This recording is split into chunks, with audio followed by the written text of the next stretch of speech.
Alright everybody, we're back. It's Tom, TM Collectibles. We have another little eBay order that we got.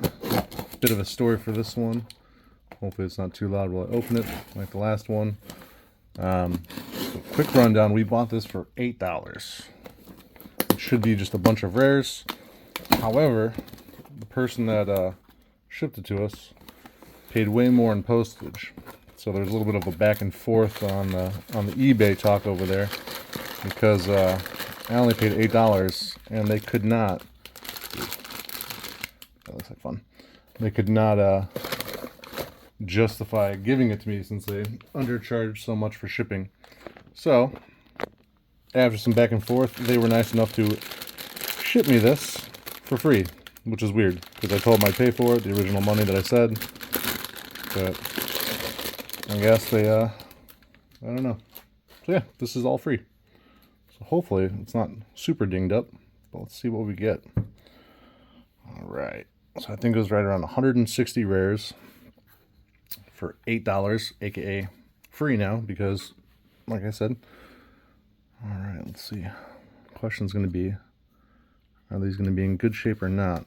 But Gum Fire Fist, I feel like that's pretty all right. This was good.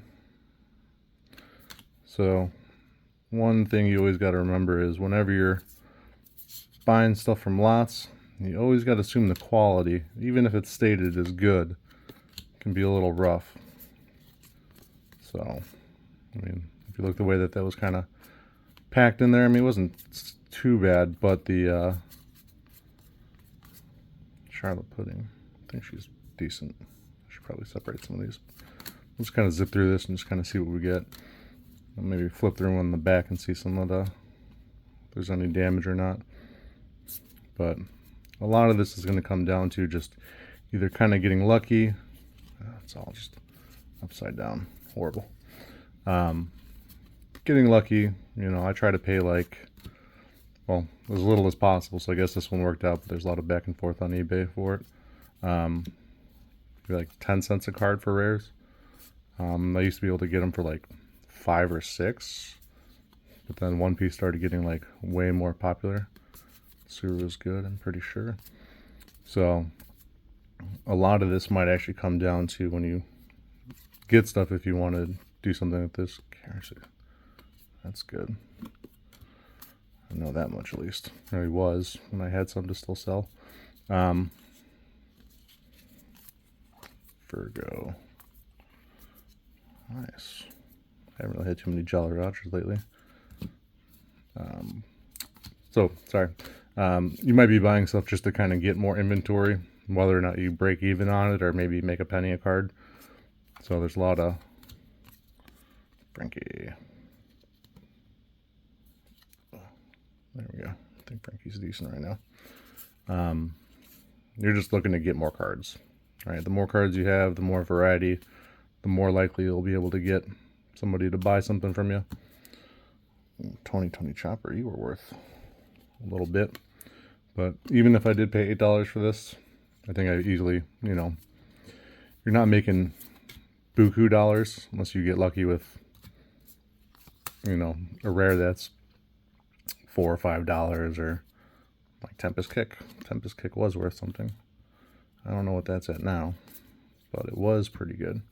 So case in point like that, if you get 3 or 4 of those in there, obviously try to look at the descriptions of the listings to try to pinpoint how much it could possibly be worth. But there we go, Tempest Kicks.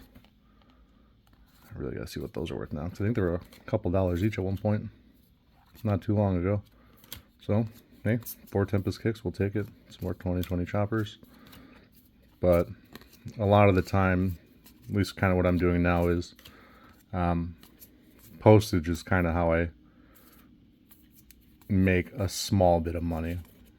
So I originally charged $1.99 per order for anything that wasn't like a booster box or like a starter deck. And then I went up to $2.49, and that was mainly to, something like that where you get a little bend on the corners, a little harder to see. You get some orders where it's pretty much if I had 4 cards or less, I would make, you know, I don't remember what it was, 30 or 40 cents on the shipping. And by make, it means pretty much for all the orders that you would ship through the rest of the year. It helps combat, you know, hey, someone ordered 50 or 60 low value cards to where the shipping alone is going to take a huge chunk of that, right? So you're kind of passing it along to those future orders and can't really bank on that money being like pure profit. So with postage going up a little bit, you know, it wasn't anything too crazy. But forever stamps went up 5 cents. And then the additional ounce went up a penny. But those are all things to where you got to factor it in. So plus two, just getting too many orders where the postage was getting either to be more than the value of the cards potentially. So I upped it, you know, just 50 cents just to kind of help that out and make it a little bit easier. What is this guy? Is this any good? Anyone? Magic out there? I know somebody that might know. Probably not though, but interesting. Magic cards, fun. So yeah, guys, that's a quick little bit for that. I think 2020 choppers might have been 70 cents, if I remember last time I had them.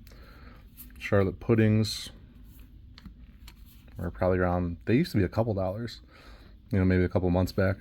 And then so yeah, I mean, even if I did pay the $8 for this, if Tempest kicks are still around like $1 or $2, I mean, that's right there would pay for the order before fees and everything else. 2020 choppers, I think they're 75 cents each. Charlotte puddings, another 60. I think Frankie was $1, and Karasu was almost like $2 or $3 at one point. So I'll be curious to see where he's floating at. But basically, how it works is this whole chunk from them, from this order, would pay for it essentially, and then the rest of this would be profit. Now, a lot of this could be, I don't think I've ever really sold a Kami before. I have so many of them, you know, 15 cents a card. So, or if they're not really moving, which I need to start doing, is making some lots just to kind of get rid of some of my bulk that I have, because I think right now I'm over just getting to 40,000 cards. So, yeah. But if you guys like these videos, feel free to stick around, watch some more of them. Give us a like, give it a comment, give it a subscribe. And shout out to anybody that wants to ship stuff. So like I said, this person paid $12.30 for this retail. Don't go to the post office and buy a label. Get like pirate ship. I'll see if I can throw a link in the comments or the description for the video. Find some alternatives to doing this. That person's been on eBay for a long time, they said, and they're still paying retail. So even after our back and forth of him not sending me the product originally, I just gave him some feedback as far as use pirate ship. You could have saved yourself $5 or $6 for the order that he would have shipped me. So, you know, do your research. Find your cheapest options for shipping costs. But stay tuned next one, guys. Appreciate you guys sticking around if you've made it this far. Have a good night.